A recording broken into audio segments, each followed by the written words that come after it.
I guess I mean, you're welcome.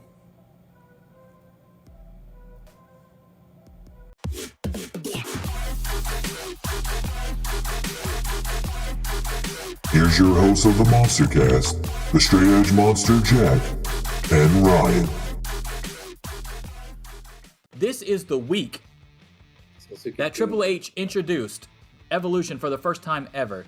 He introduced them, I believe, February 3rd. For those that don't know who that is, it's the wrestling faction that also included Ric Flair, Randy Orton, Batista, and ended up having 50 world championships between the four men before it was all said and done. So the question obviously popped up on social media: is Evolution the best faction of all time? Ugh. All time? All time? 50 world championships. Now, I don't really count Ric Flair's because all of his came before the way faction. before. Yeah, came before the faction, so that's meant. I would say those 16 championships go to Four Horsemen, not Evolution. Man. So obviously the notable stables that WWE fans know are NWO, DX, Four Horsemen, Evolution, The Shield. Of course, outside of that, like he was saying, Suzuki Gun, Bullet Club. So, are there any like big stables that we're missing that should be a part of the conversation, or are these like the main ones and we're picking out of this? LWO. I mean, okay, so here's the thing. When you're talking about greatest stables, right, or greatest factions or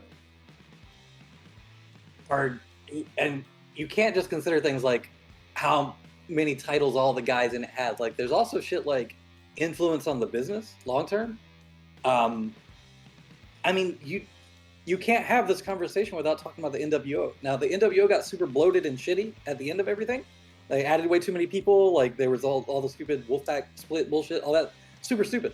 But before that, like, the impact that it had on the business, just even that spawning the Bullet Club in some ways, like way down the line. God, it's hard not to say NWO should be in that conversation. Now, did Bischoff end up fucking it up by booking it like a dumbass? Yes. But just influence on the business wise, I think it's hard to not say that they should be in there too. I'll be real with you, and I'm not the biggest Bischoff fan by any stretch of the imagination. But I'm not going to sit here and say Bischoff booked that. Hogan booked that because he wanted all his buddies to be in the fucking group with him. Hogan booked that terribly, is what I'm going to say. Now, did Bischoff allow it? Yes. But they're best friends, so of course he was going to trust Hogan's terrible fucking mind for the business. So I will say that to some extent I agree with you on that. Am I the only one that liked fucking NWO Wolfpack? Am I the only one in the fucking universe that liked them? I liked it. They were the best fucking members of the goddamn group. They all came together and said, fuck Hogan. It was great. That's why it was good, was because it was literally all the good people after that shit got bloated that broke off and did their own thing. No, they were good. I just didn't like the storytelling of it broadly. Like, it was way too bloated. It was way too overbooked. Fuck. Yeah, Evolution is definitely up there. But then, I mean, you even have shit like... Okay, so we're talking... like the Fabulous Freebirds, too. See, I'm not counting three-man groups because I would obviously include New Day as well. But I'm not counting those. All right, so Bloodline is up there. It's up there. They're new, but they're up there, and we'll see where it goes and how they implode and everything. But yes, that's up there because Bloodline is like a million times better than Nation of Domination. You got Owen Hart was the outsider that came in and didn't really belong. That's what Sami Zayn was. He was the Owen Hart of the group. Right. But just their accomplishments within the group is way higher than what Nation of Domination was. Obviously, they're telling two different stories as far as why they exist, but you get what I'm saying. It is weird how much they do that, because even the Hart Foundation had Brian Pillman kind of come in from the outside too. Yeah, but Brian Pillman actually had a connection to the Hart Foundation. Kind of. Yeah. But he wasn't like a Hart. So yeah, what do you think about Hart Foundation? I think they're pretty good. The reason I mentioned them is because I think they should be in the conversation too. I mean, so no three-man group, so we wouldn't consider the Shield, I guess. See, that's hard because they came off more like a faction to me They were super dominant because they weren't like freebirding tag. You know the reason why I might include the New Day in the Shield over the Freebirds, because the Freebirds, when they were together, they were always in matches together, whereas the Shield split up a lot. You had world champions, you had US champions, what have you. Big E and Kofi were world champions. You didn't just have, hey, Freebirds are in fucking 6-man matches constantly or tag matches constantly. There was no Michael Hayes fucking world title run. You get what I'm saying? So that was more of a team than a faction. I think the Shield actually would count more as a faction, even though they were only 3 members. Yeah. And Garvin coming in later to count. Yeah, but when Garvin came in, somebody else had left. Right. So they were still just a regular team. It wasn't like Garvin was winning world titles either. So no. DX, I guess. Yeah, DX. I mentioned DX and NWO earlier together because of what WWE fans know. But, and I can't say that they didn't have an influence on the business when we just talked about Royal Rumble having 6 crotch chops throughout the show. So, but yeah, I get what you're saying. The thing that I don't like about the NWO is that when it did get bloated or whatever, 50 people of the NWO all got beat up by Sting every Monday coming down from the rafters. It was he had a bat, bro. Dude, he was also hooked on a fucking line. He couldn't go nowhere, so like you could have jumped on him. Like it took him forever to get the shit off. So what are you talking about? Come on, dude. Oh just shit. For 10 minutes, bro. Yeah, everybody just oh, is he gonna get it off? Or should we jump on him? Like what the fuck? All right, anyway, so I can't really. So I get the influence part, but you also have to have W's under your belt. And when Hogan was the only one getting W's under his belt and having the world title, it didn't really. Like I would view Evolution higher than them, personally. I think they have a huge influence on the business. There's still people coming up that want to be Ric Flair. There's people that coming up that want to be Triple H. There's Triple H is in charge, is in like a actual fucking management position. So his influence is going to be felt for many years to come, a la like Dusty Rhodes and stuff. So I don't know. Batista doing the same thing that The Rock did and having success is also going to influence other people like a Roman Reigns that wants to get into Hollywood and stuff. So I think that should be considered as influence as well. I don't know. I feel like they have a bigger influence on the business and all the things that you can do within that business than NWO did. Maybe, but not more than the Bullet Club. You think about how many careers launch out of Bullet Club. The Bullet Club is an anomaly because they did shit that I don't think we're ever going to see again. Where just this faction from way over there that no one really watches, even though you've got like the core group, and of course it's expanded now, obviously, because of Bullet Club. There's so many people watching New Japan now over here because of Bullet Club. But just the shit that they did with their merchandise alone, I don't think we're ever going to see again. Because that's unheard of. Being a company that's not in WWE, not a WCW style, not an AEW style, and getting that much outreach from Japan over to here, where your shit is in fucking Hot Topic and people are walking around with your shirts on over here and it blowing up to the way it did, that alone in a vacuum is a huge accomplishment. You also have to think about how many careers launched out of that. So you've got like such major names that, people might have known and stuff before then, but your Finn Balor, Prince Devitt doesn't exist without Bullet Club. Not in the sense that he does now. God, obviously, same thing. Young Bucks wouldn't have been nearly as popular without it.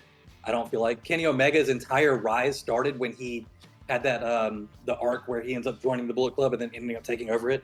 AJ Styles really upped his credibility from being in it. Jay White, same thing. Like Jay White was, it's not like he had the Switchblade character and all that, but it didn't really click until he was in Bullet Club. Hangman, same thing. Like Hangman obviously got over more on his own once he came to America and stuff, but again, just talking about which careers launched from there. Adam Cole, same thing. Fucking Marty Scurll, probably completely irrelevant without Bullet Club. Cody, don't forget Cody. Yeah, Cody for sure. Cody like part of his big everybody still saw arc. him as Stardust. Then he went over there and got involved with that shit, and his stock rose too. That's the beginning of his stock rising to even get on track to being back in WWE to begin with. Yep, true. Oh, damn. I mean, there's just a. Did you say AJ Styles already? Huh? Did you say AJ Styles already? Yeah. Okay, because Styles, like for sure. if it wasn't for what he was able to accomplish while he was in New Japan, I don't think WWE would have ever gave him a look to come to WWE in the first place to debut at the Royal Rumble. Because if they really wanted him, they would have went after him after he left TNA to begin with. But I think going to New Japan and having those matches over there, I think they actually put him more on the radar than being in fucking Impact Wrestling. Yeah, I think it's hard to find any other faction that has had as many top guys come out of it. If God really does get signed to NXT, I think that's the icing on the cake, honestly. I think that you can confirm pretty much that Bullet Club is probably the best faction of all time. And not even just top guys coming out of it, but also just influence across multiple promotions. Evolution never had that. DX, not really. Oh, how about this? How about this for your to go with what you're saying? Not only influence across multiple promotions, having people in your group across multiple promotions. You have Chris Bay and Ace Austin in Impact Wrestling right now, signed to Impact Wrestling, and they're part of the Bullet Club. Yeah. Yeah, and then obviously everybody over in New Japan. You've got Isn't Juice Robinson isn't Juice in Bullet Club?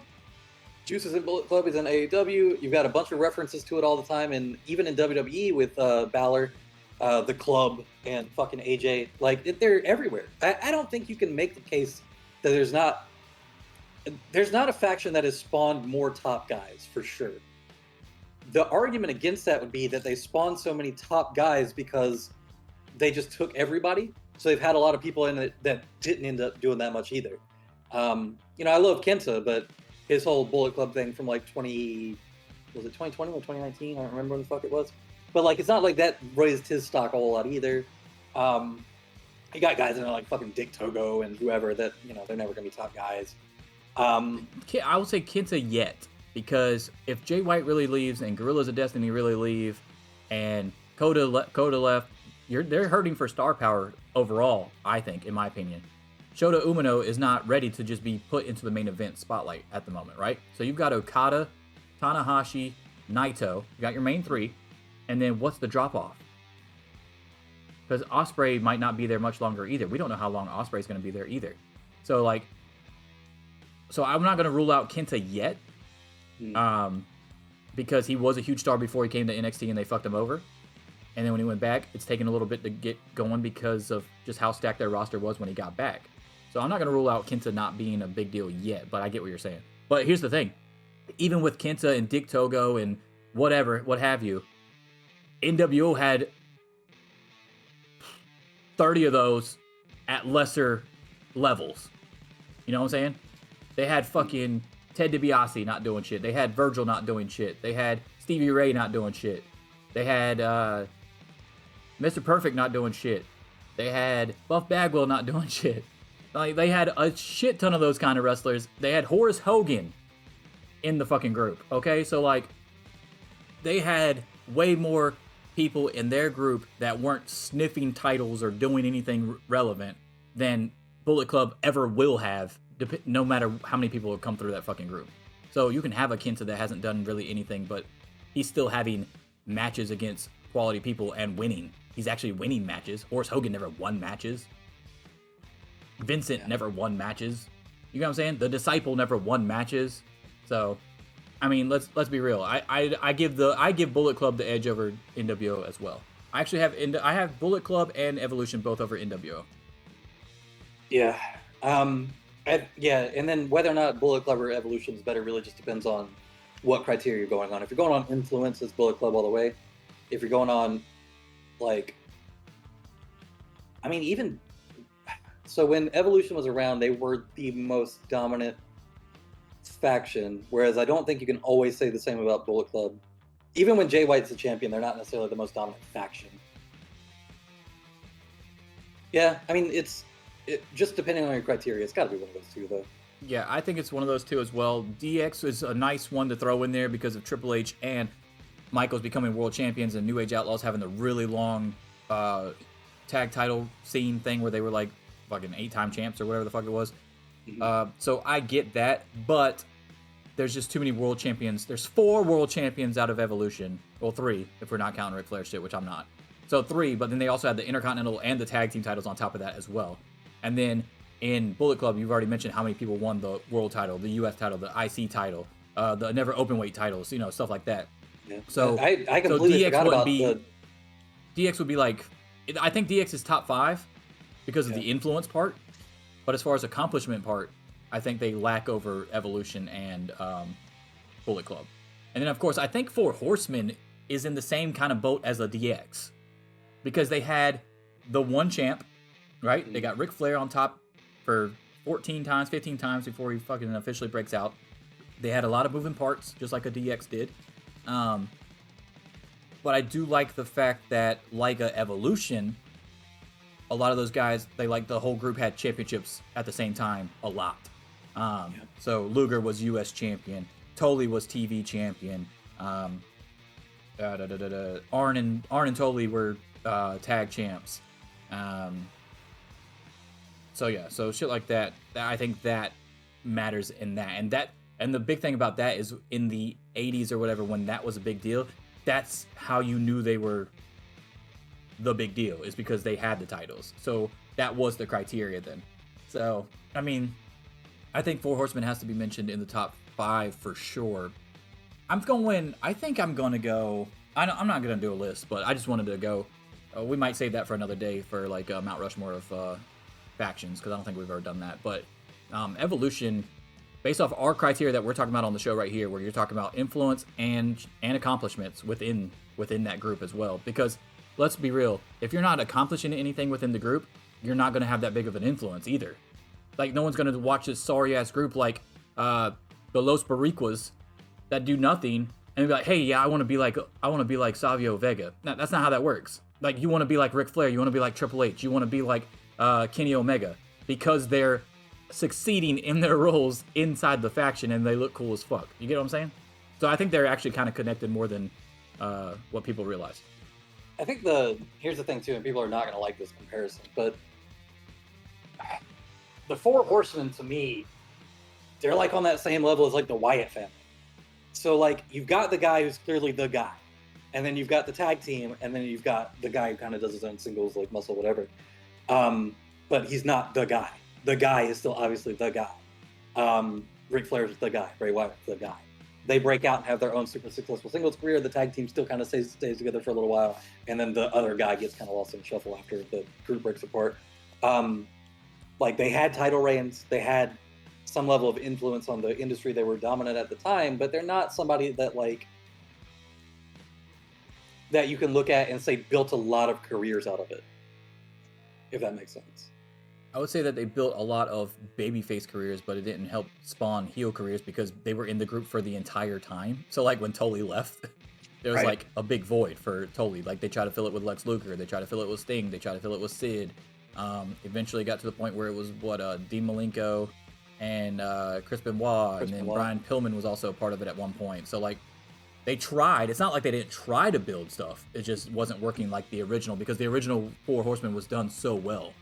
So like, you had and to your point, yes, Tully was never gonna fucking challenge Ric Flair for the world title, right? So I believe what Ryan's trying to say is that even within the vacuum, when the Four Horsemen, when Flair didn't have the title, there was no other heel that was going to be champion. It was either Flair or no one, right? So it was literally all these baby faces and Flair. It was, you know what I'm saying? So when Flair wasn't champion, it wasn't like Tully stepped up to be champion. It wasn't like Arn stepped up to be champion. Luger didn't step up to be champion. Sid didn't step up to be champion. It was Flair, or the group didn't have the world title. So yeah, I agree with that.